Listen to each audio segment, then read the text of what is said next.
Qual é a maior objeção de um empresário quando vai fechar uma consultoria jurídica preventiva de qualquer área que seja?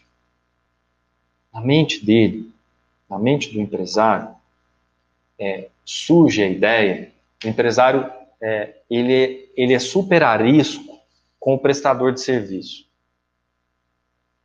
Porque ele vivencia a CLT, ele vivencia a maioria dos seus funcionários são seletistas, estão ali registrados, e por essa razão tem a subordinação, tem que cumprir uma jornada, né, de trabalho.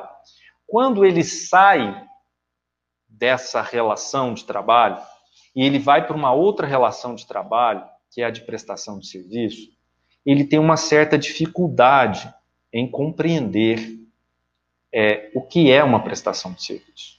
E isso é natural. Poucos não têm essa dificuldade. Então, na mente dele, ele vai tentar mensurar o seu honorário em hora trabalhada, que é o que ele faz com a maioria dos funcionários. Quanto vale? Na mente do empresário, ele sabe quanto vale cada hora de cada funcionário de cada setor.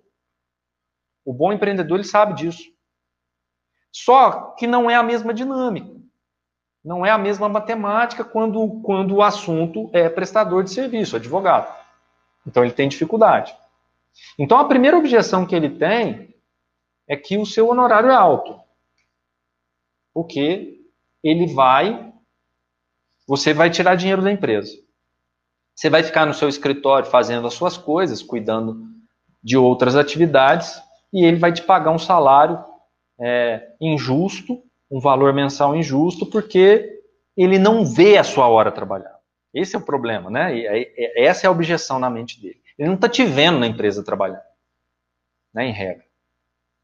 Então, quando nós começamos uma reunião de fechamento de contrato, falando do nosso conhecimento técnico,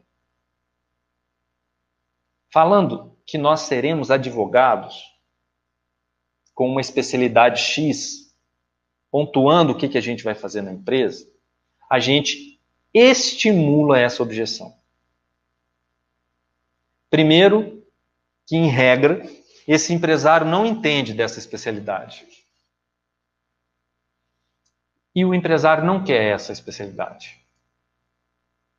Ele não quer um advogado, nenhum advogado.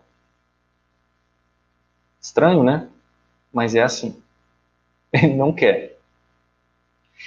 Por isso, eu comecei hoje falando para vocês que as bases de uma boa advocacia estão sedimentadas, uma das bases é empreendedorismo jurídico. O advogado precisa entender um pouco de empreendedorismo, principalmente para ele fechar uma consultoria. Por quê? Porque quando você vai começar uma reunião com um empreendedor, você não deve começar uma reunião de fechamento de contrato como um advogado. Isso não gera conexão. Isso não gera afinidade. É diferente de você sentar numa mesa e conversar com um colega. Quando dois advogados sentam para conversar e vão falar, por exemplo, de uma nova lei que acabou de ser publicada, ou de um novo posicionamento do STF ou do STJ, né? Quando você começa falando isso com o seu colega, tranquilo, há conexão, há conectividade, porque o assunto está entre dois advogados ou advogadas, dois profissionais da advocacia falando. Então você pode muito bem começar falando do assunto jurídico, porque são dois exegetas, são dois hermeneutas, tranquilo, vai haver conectividade. Diferente de um advogado e de um empreendedor. Não gera conexão você começar falando do direito. E esse é o grande erro do advogado quando vai fechar uma consultoria.